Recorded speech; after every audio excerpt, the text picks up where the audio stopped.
विधिमंडळ कामकाज सल्लागार समितीच्या बैठकीला आता सुरुवात झाली आहे। कामकाज सल्लागार समितीच्या बैठकीला विरोधी पक्षनेत्यांची मात्र दांडी आहे। जितेंद्र आव्हाड माणिकराव कोकाटेंच्या राजीनाम्याची मागणी करणार असल्याचं विरोधकांचं म्हणणं आहे। सत्ताधारी माणिकराव कोकाटे यांना वेगळा न्याय का असा सवाल विरोधकांनी उपस्थित केलाय। बैठकीत अर्थसंकल्पीय अधिवेशनाच्या कामकाजाची रूपरेषा आखली जाणार आहे। या संदर्भात अधिकचे अपडेट्स देत आहेत आपले प्रतिनिधी अजय माने।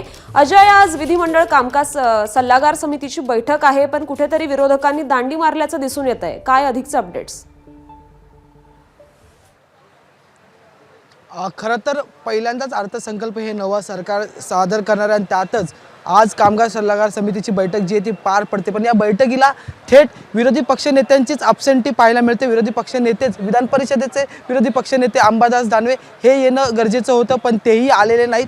पण तसंच जर पाहिलं तर महाविकास आघाडीकडून जितेंद्र आव्हाड हे बैठकीला उपस्थित आहेत। यात सगळ्यात महत्त्वाचं म्हणजे की माणिकराव कोकाटेंवर जी दोषी म्हणून कारवाई करण्यात आलेली आहे त्याची मग माणिकराव कोकाटेंचा जो आहे तो राजीनाम्याची मागणी किंवा मग त्यांचं पद काढून घेण्याची मागणी जी आहे ते आमदार जितेंद्र आव्हाड आपल्याला आज करताना पाहायला मिळतील। अर्थसंकल्पातल्या तरतुदी किती दिवस अर्थसंकल्प चालवायचा, त्याच्यानंतर काय काय मुद्दे या अर्थसंकल्पात मांडायच्या, या सगळ्या महत्त्वाच्या विषयांवर जे ते आज या कामगार सल्लागार समितीच्या बैठकीत जी ती चर्चा केली जाणार आहे। पण या बैठकीला जर विरोधी पक्ष नेतेच नसतील तर मग ही चर्चा एकतर्फी होणार का, हा एक प्रश्नचिन्ह आहे। दुसरं, जे विरोधी पक्ष नेते किंवा जो विरोधी पक्ष या सरकारला वेळोवेळी प्रश्न विचारतो तोच आजच्या महत्त्वाच्या बैठकीला नाही।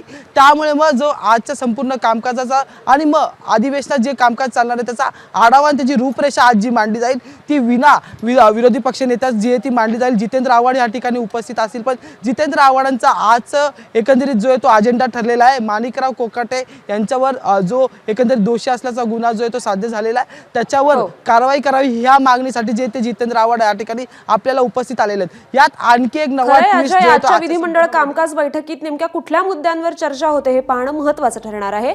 धन्यवाद आपण दिलेल्या या सविस्तर माहितीसाठी।